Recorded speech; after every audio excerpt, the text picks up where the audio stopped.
नमस्कार दोस्तों, कैसे हैं आप सब। स्वागत आप सभी का आपके अपनी YouTube चैनल आई-विन डिजिटल स्कूल पर। साथियों, आज से हम भारतीय संविधान और राज्य व्यवस्था की एक प्रश्नोत्तरी सीरीज शुरू करने जा रहे हैं, जिसके अंतर्गत विभिन्न प्रतियोगी परीक्षाओं में वर्तमान तक पूछे गए सभी प्रश्नों का संकलन होगा ही। साथ में संभावित प्रश्नों के अलावा विद्यालय स्तर की जो किताबें हैं उनके सार और उनके प्रश्न भी आपको यहाँ पर देखने को मिलेंगे, जिनसे कि आपका बेसिक भी क्लियर हो सके। आज पहला टॉपिक हमारा भारतीय संविधान की प्रस्तावना है। देखिए मित्रों, भारतीय संविधान की प्रस्तावना के प्रश्नों को अगर आप 100% हल करना चाहते हैं तो आपको हर हाल में शब्द से और क्रमशः यह प्रस्तावना याद होनी ही चाहिए। बिना संविधान की प्रस्तावना को कंठस्थ किए आप संविधान के प्रश्नों का उत्तर नहीं दे पाएंगे। आइए आज हम इन 31 प्रश्नों के साथ अपनी तैयारी को जांचें। अगर आपकी 25 प्रश्नों से अधिक सही हो रहे हैं तो आप अपनी तैयारी को बेहतरीन मानें, और यदि 25 प्रश्नों से कम हैं तो अभी से समझने का समय है। अपनी बुक और पेन के साथ में अपने लक्ष्य की ओर आगे बढ़िए। इसी के साथ हम ये वीडियो शुरू करते हैं। तो आपका पहला प्रश्न है, संविधान की प्रस्तावना में शामिल हैं ये शब्द, इनमें से कौन से शब्द संविधान की प्रस्तावना में शामिल हैं, आपको ये बताना है। संपूर्ण प्रभुत्व संपन्न, समाजवादी, पंथ निरपेक्ष, लोकतंत्रात्मक गणराज्य, राजतंत्रीय शासन। उपरोक्त कथनों में से कौन सा या से सही है। ये आपके सामने ऑप्शन है 1 2 3, 1 3 4, 1 4 5, 1 2 3 4। तो इसका जो राइट आंसर है वह है डी, 1 2 3 4। देखिए मित्रों, राजतंत्रीय शासन क्या होता है, जहाँ पर राष्ट्राध्यक्ष राजतंत्रीय पद्धति से चुना जाता है वह राजतंत्रीय शासन कहलाता है। परंतु गणराज्य का अर्थ होता है जहाँ का राष्ट्राध्यक्ष या मुख्य जो अध्यक्ष होता है राष्ट्र का, वो जनता के द्वारा प्रत्यक्ष या अप्रत्यक्ष रूप से चुना जाता है। भारत के अंदर भारत का राष्ट्राध्यक्ष जो है राष्ट्रपति, वह अप्रत्यक्ष रूप से भारतीय जनता के द्वारा चुना जाता है। दूसरा प्रश्न आपके सामने है, संविधान का मूलभूत ढांचा उल्लेखित है। ऑप्शन मूल कर्तव्यों में, उद्देशिका में, मूल अधिकारों में, सर्वोच्च न्यायालय में। मूलभूत ढांचा बताइए, और इसका सही आंसर है उद्देशिका या प्रस्तावना में। देखिए, आप इनके स्क्रीनशॉट ले सकते हैं। इन प्रश्नों को आप स्क्रीनशॉट के माध्यम से ले लीजिएगा और उसके बाद में पुनः हल करने की कोशिश ज़रूर कीजिएगा। ईमानदारी के साथ में इनको देखिएगा कि कितने प्रश्न आपके सही हो रहे हैं। यह आपकी स्वयं की तैयारी जांचेगा। तीसरा प्रश्न है, प्रस्तावना के अनुसार संविधान सभा में संविधान अंगीकृत किया गया। अंगीकृत का मतलब होता है एक्सेप्ट करना या स्वीकार करना। वो तिथि बतानी है आपको। 26 जनवरी 1950, 26 नवंबर 1949, 26 जनवरी 1949, 26 नवंबर 1950। बताइए, अपने मन में ऑप्शन सोच लीजिए। अगर आपको प्रश्न का उत्तर आता है तो जैसे ही आप ऑप्शन पढ़ेंगे वह उत्तर तुरंत आपकी आंखों के सामने आ जाना चाहिए। तो इसका सही उत्तर है 26 नवंबर 1949। चौथा प्रश्न आपके सामने है, भारतीय संविधान की प्रस्तावना में भारत जो शब्द है उसका प्रयोग कितनी बार किया गया। 1, 2, 3 या 4। तो इसका सही आंसर है 2 बार। देखिए, हम भारत के लोग भारत को इस तरह 2 बार भारतीय संविधान की प्रस्तावना के अंदर भारत शब्द दिया गया है। जो पांचवा प्रश्न है वह है, 42वें संविधान संशोधन के तहत संविधान की प्रस्तावना में कौन कौन से शब्द जोड़े गए। यह 42वां जो संविधान संशोधन होता है मित्रों, ये 42वां संविधान संशोधन एक मिनी संविधान भी कहा जाता है। इस बात का भी आप ध्यान रखिएगा, क्योंकि इसके अंदर संविधान में जितने आमूल-चूल परिवर्तन किए गए उतने आज तक किसी भी संविधान संशोधन में नहीं किए गए। प्रस्तावना के अंदर एक बार ही संशोधन हुआ है, जो 42वां संविधान संशोधन के तहत हुआ है। इसके अंदर 3 शब्द जोड़े गए थे। इनमें से आपको बताना है वो 3 शब्द कौन से हैं। तो मित्रों, समाजवादी, पंथ निरपेक्ष और अखंडता, इन तीनों शब्दों को 42वें संविधान संशोधन के द्वारा प्रस्तावना में जगह दी गई। छठा प्रश्न है, 42वां संविधान जो संशोधन है वह कब पारित किया गया? तो इसका सही आंसर है 42वां संविधान संशोधन है वो 1976 में पारित किया गया था। देखिए दोस्तों, यहीं पर एक चीज़ आपको और बता दी जाए कि जो 44वां संविधान संशोधन था ना, वो 1978 में पारित हुआ था और 42वें संविधान संशोधन के तहत जो आमूलचूल परिवर्तन किए गए थे उनको पुनः व्यवस्थित करने के लिए भी 44वां संविधान संशोधन किया गया था जो 1978 में किया गया था। इसके बाद अगला प्रश्न है, संविधान की प्रस्तावना में किसे शामिल नहीं किया गया है? इन 5 वर्ड्स में से ऐसे कौन से वर्ड्स हैं जो संविधान की प्रस्तावना में शामिल नहीं हैं? तो मित्रों, ये आप देखिए, सोचिए, बताइए। तो इसका आंसर है आर्थिक न्याय, सामाजिक न्याय और राजनीतिक न्याय। इन तीनों तरह के न्याय को भारतीय संविधान के अंदर जो प्रस्तावना है उनमें शब्दशः लिखा गया है। शैक्षणिक न्याय और मानवाधिकार न्याय प्रस्तावना के अंदर नहीं है। अगला प्रश्न है, संविधान की प्रस्तावना के संबंध में सही है। देखिए मित्रों, इसके अंदर भी आपको यही बताना है कि क्या राष्ट्र की गरिमा और एकता लिखा गया है या व्यक्ति की गरिमा और राष्ट्र की एकता लिखा गया है या एकता, अखंडता और राष्ट्र की गरिमा लिखा गया है। इनमें से क्रम वाइज कौन सा लिखा गया है? तो इसका सही उत्तर है व्यक्ति की गरिमा और राष्ट्र की एकता, 2 नंबर।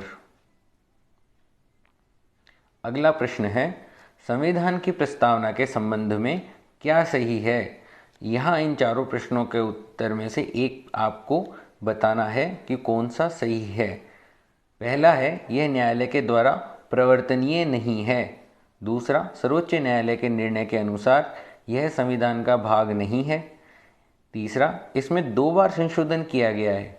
चौथा है, ये उपयुक्त सारे सही हैं। तो देखिए मित्रों, इसका जो आंसर है 2 बार संशोधन नहीं हुआ है। आज तक प्रस्तावना में केवल एक ही बार संशोधन हुआ है। दूसरा है, सर्वोच्च न्यायालय के निर्णय के अनुसार यह संविधान का भाग नहीं है। देखिए मित्रों, ये बात भी सही है, पर ये बात जो सही थी वो केवल और केवल बेरुबारीवाद तक ही सही थी। उसके बाद में जब केशवानंद भारतीवाद आया, तब सर्वोच्च न्यायालय ने अपना निर्णय बदलते हुए कहा था कि यह संविधान का भाग है। तो वर्तमान में प्रस्तावना संविधान का भाग है, तो यह भी गलत हो गया। पहला जो देखिए, ये हमारा सही है, यह न्यायालय के द्वारा प्रवर्तनीय नहीं है। प्रवर्तनीय का मतलब है न्यायालय इसके आधार पर कोई निर्णय नहीं देता है। यह संविधान का भाग तो है, परंतु फिर भी संविधान का भाग होते हुए भी न्यायालय अपना कोई भी निर्णय प्रस्तावना के आधार पर नहीं देता है। 10वां प्रश्न है, संविधान की प्रस्तावना के शब्द का सही अनुक्रम है। देखिए मित्रों, अधिकांश जो प्रतियोगी परीक्षाओं में प्रश्न आए हैं ना, वो शब्द से है आपको सही क्रम में लगाने के आए हैं, या कोई कथन पूछा है कि संविधान की प्रस्तावना को कुंजी किसने कहा, आत्मा किसने कहा। ठीक है, तो इन प्रश्नों को आप बहुत बारीकी से देखते जाइएगा। पूरा वीडियो देखना, स्किप कर करके मत देखना, इससे बहुत नुकसान हो जाएगा। इसके अंदर आप देखिए, संविधान की प्रस्तावना के शब्द का सही अनुक्रम बताइए। और देखिए यहाँ पर कितनी अलग तरीके से इस प्रश्न को दिया गया है कि संविधान की प्रस्तावना के अंदर जो शब्द दिए गए हैं ना मित्रों, उनके पर्यायवाची शब्दों का यहाँ पे प्रयोग किया गया है। तो यहाँ पर जो तीसरा है, संपूर्ण प्रभुत्व संपन्न समाजवादी पंथ निरपेक्ष लोकतांत्रिक गणराज्य, तो इसका तीसरा सही है। पर्यायवाची शब्दों के साथ में ये दिए जाने पर भी हमें तीसरा ही लगाना है, क्योंकि ये क्रमशः सही है।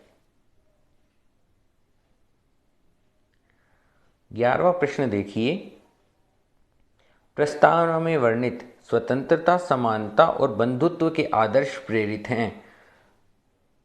ये जो विश्व की महान 4 क्रांतियां थी, इन क्रांतियों के अंदर से रूसी क्रांति, आयरिश क्रांति, फ्रांसीसी क्रांति और अमेरिकी स्वतंत्रता संग्राम, इनमें से स्वतंत्रता, समानता और बंधुत्व की भावना मुख्य रूप से जो नारा दिया जाता है वो फ्रांस की क्रांति से आता है, इसलिए इसका उत्तर फ्रांस होगा। संविधान की आत्मा, कुंजी, दर्शन, दर्पण, भूमिका, सार तथा परिचय पत्र की संज्ञा किसे दी जाती है? ये देखिए, इनमें से आपको एक अलग अलग भी पूछ सकते हैं कि संविधान की आत्मा किसे कहते हैं, संविधान की कुंजी किसे कहते हैं, संविधान का दर्शन किसे कहते हैं, दर्पण किसे कहते हैं, भूमिका किसे कहते हैं, इस तरह से। तो आपको ध्यान रखना है, ये सभी चीज़ें भारतीय संविधान की प्रस्तावना के लिए ही कही जाती हैं। 13वां जो प्रश्न है, प्रस्तावना को संविधान का अंग किस वाद में स्वीकार नहीं किया गया था? याद रखना दोस्तों, यहाँ नहीं वर्ड है, तो बेरूबारी जो वाद था, इस बेरूबारी वाद के अंदर 1960 के अंदर जो बेरूबारी वाद आया था, इसके अंदर सर्वोच्च न्यायालय ने यह निर्णय दिया था कि प्रस्तावना संविधान का अंग नहीं है। ये जो सन दिए गए हैं मित्रों, यहाँ पे ये सन सही दिए गए हैं। इन वाद के साथ में इन सन को याद रखना आवश्यक रहता है, तो कृपया इनको आप याद रखिएगा। अगला प्रश्न है, प्रस्तावना को संविधान का अंग किस वाद में स्वीकार किया गया था? तो इसका सही आंसर देखिए मित्रों, आप बताइए इनमें से आपको कौन सा लग रहा है।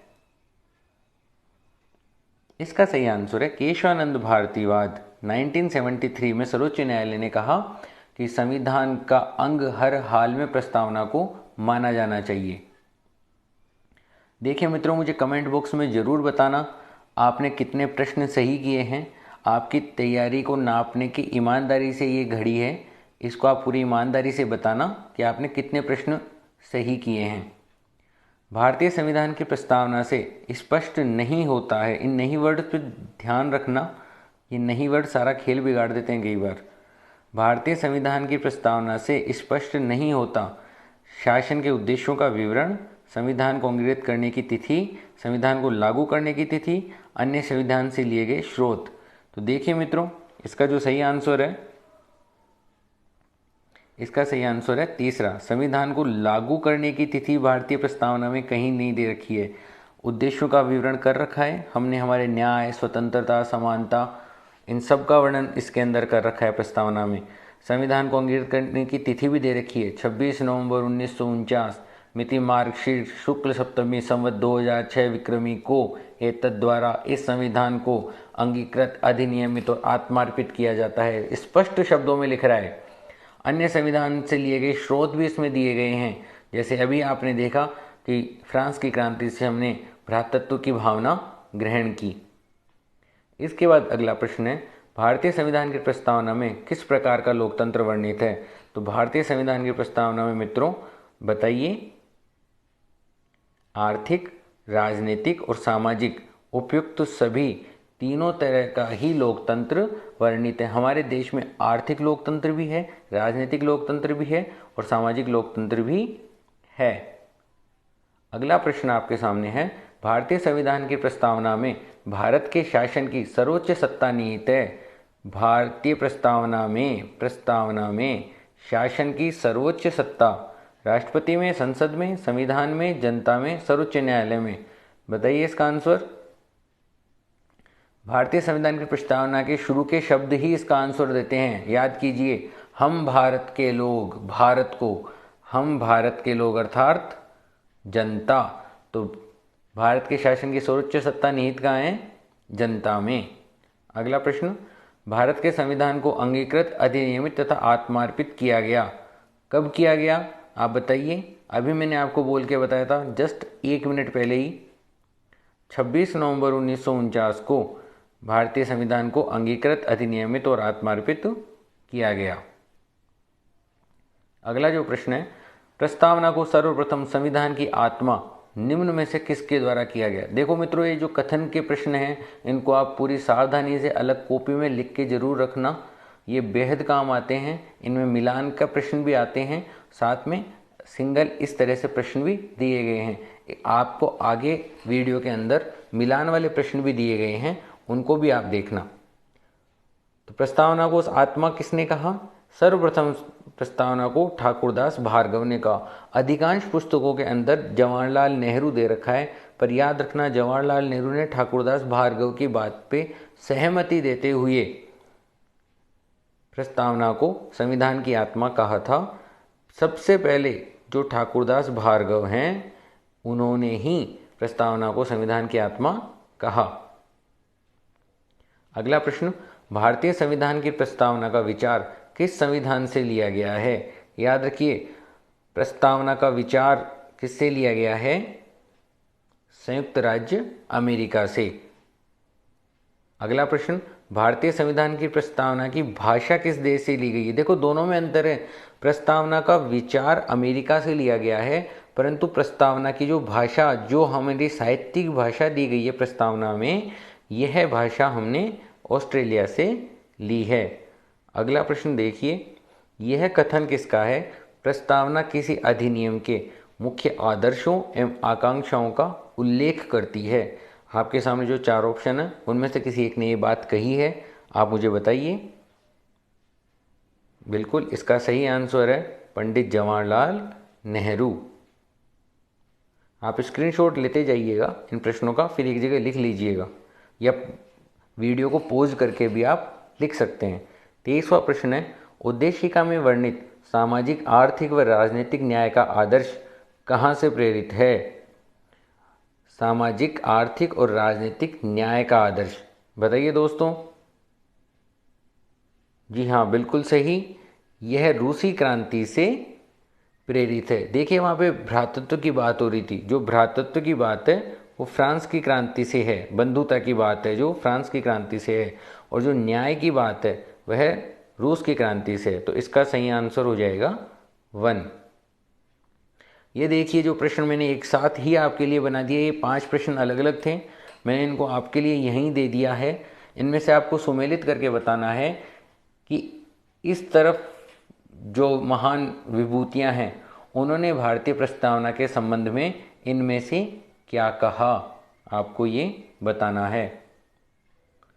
सोचिए, 5 सेकंड का समय है, बिल्कुल सोचिए, देखिए कौन सा किसका लगता है। तो आप ही के लिए मित्रों मैंने इसको सही कर दिया है, ये सारे ही सही हैं। आपके सामने जो दे रखे हैं इनको आप याद कर लीजिएगा।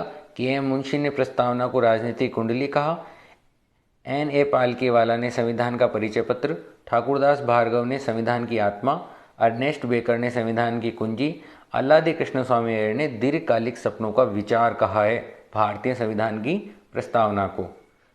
देखिए मित्रों, अगला जो प्रश्न हमारे सामने है, भारतीय संविधान की उद्देशिका प्रस्तावना में निहित मूल तत्वों में से कौन से सही हैं? देखिए मित्रों, यहाँ पर आपको ये बताना है कि इन जो 4 आपके सामने ऑप्शन है इनमें से कौन कौन से सही हैं। तो संविधान की शक्ति का स्रोत भारत के लोग हैं, बिल्कुल सही। भारत एक संप्रभु, समाजवादी, पंथ निरपेक्ष, लोकतांत्रिक, गणराज्य वाला देश है, यह भी सही। उद्देशिका में वे उद्देश्य प्रतिष्ठित हैं जिन्हें संविधान स्थापित करना चाहता है, ये भी सही है।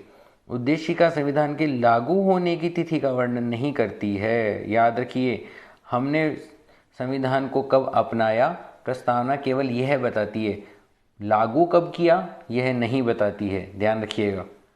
अगला प्रश्न, भारतीय संविधान की उद्देशिका में उल्लेखित समाजवाद के आदर्शों से क्या तात्पर्य है? जो भारतीय संविधान में समाजवाद है वो इनमें से किस तरह का समाजवाद है, बताइए जरा। जी बिल्कुल, लोकतांत्रिक समाजवाद, 1 इसका सही आंसर है। 27वां प्रश्न है, भारतीय संविधान की प्रस्तावना में संसद द्वारा संशोधन किया जा सकता है, संसद निम्न में से किस अनुच्छेद के अंतर्गत इसमें संशोधन कर सकती है? देखिए मित्रों, यहीं पे एक आपको एक चीज़ बताता हूँ बहुत काम की, कि संशोधन से संबंधित एक ही अनुच्छेद है, अनुच्छेद 368। 368 के तहत ही संविधान में संशोधन करने की विधि बताई गई है। इसके अलावा जो आपके सामने अनुच्छेद दे रखे हैं, अनुच्छेद 366 के अंतर्गत आपको परिभाषाएं दी गई हैं, डेफिनेशंस दी गई हैं। अनुच्छेद 367 के अंतर्गत आपको इंटरप्रिटेशन अर्थात व्याख्या दी गई है शब्दों की, और अनुच्छेद 369 के अंतर्गत आपको ये बताया गया है कि कोई विषय समवर्ती सूची का चाहे न हो तो भी केंद्र सरकार 5 वर्ष के लिए, ठीक है, उस पर कानून बनाने का हक रखती है।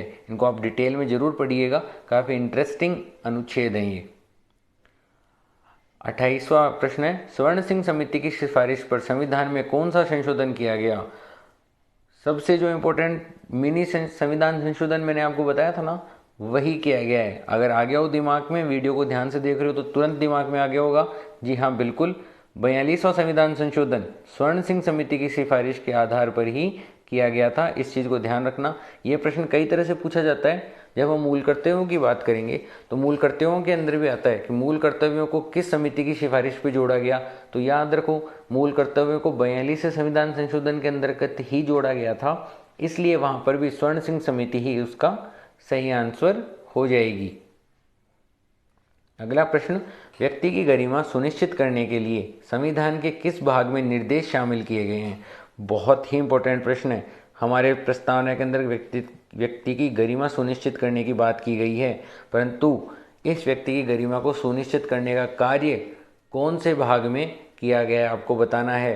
तो याद रखिए, बिल्कुल हो सकता है आप भाग 3 मूल अधिकार सोच रहे हो, पर ये नहीं है। भाग 4 नीति के निदेशक तत्व, नीति के निदेशक तत्वों में ही व्यक्ति की गरिमा सुनिश्चित करने के लिए राज्य सरकार को क्या क्या करना चाहिए वह सब कुछ बताया गया है। अगला प्रश्न बहुत ही इंपॉर्टेंट प्रश्न है।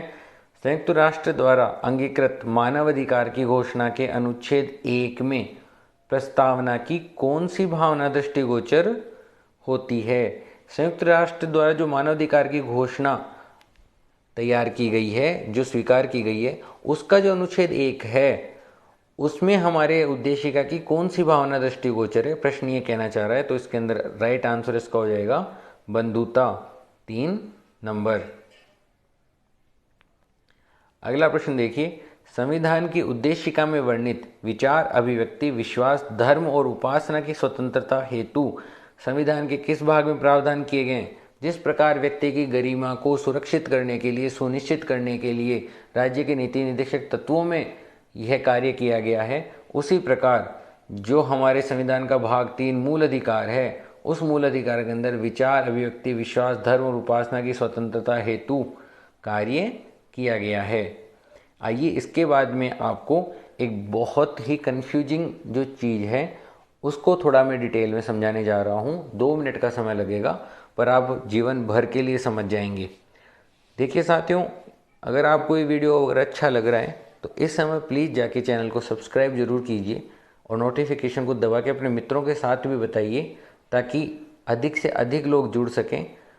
आप लाइक कीजिए, कमेंट में ज़रूर बताना कितने प्रश्न सही हुए।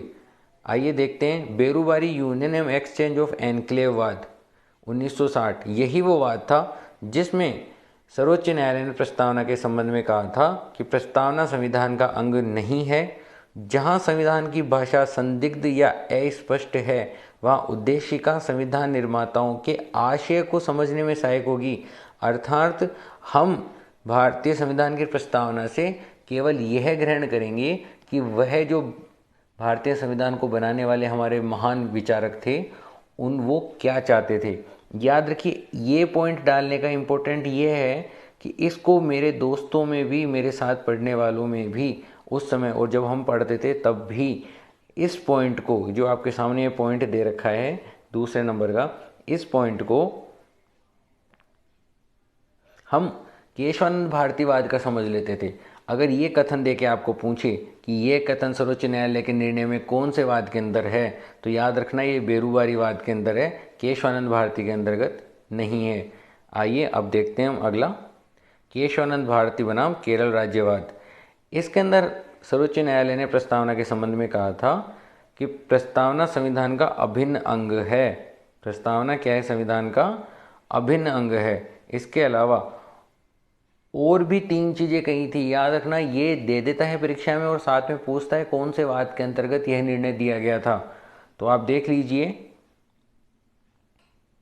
प्रस्तावना संविधान का अभिन्न अंग है। उद्देशिका में संशोधन किया जा सकता है, हालांकि एक बार ही हुआ है, परंतु आगे भी हो सकता है, कोई बड़ी बात नहीं है। तीसरा, मूलभूत ढांचे को नष्ट नहीं किया जा सकता। चौथा, उद्देशिका वाद योग्य नहीं है, अर्थात इसके आधार पर कोई निर्णय नहीं दिया जा सकता। मूल ढांचे की जो बात है, इसका एक अलग से वीडियो मैं आपके लिए बना दूंगा। मुश्किल से 5 से 7 मिनट का वो वीडियो होगा, परंतु आप हमेशा के लिए इस मूल ढांचे की संकल्पना को बहुत आसानी से समझ लेंगे।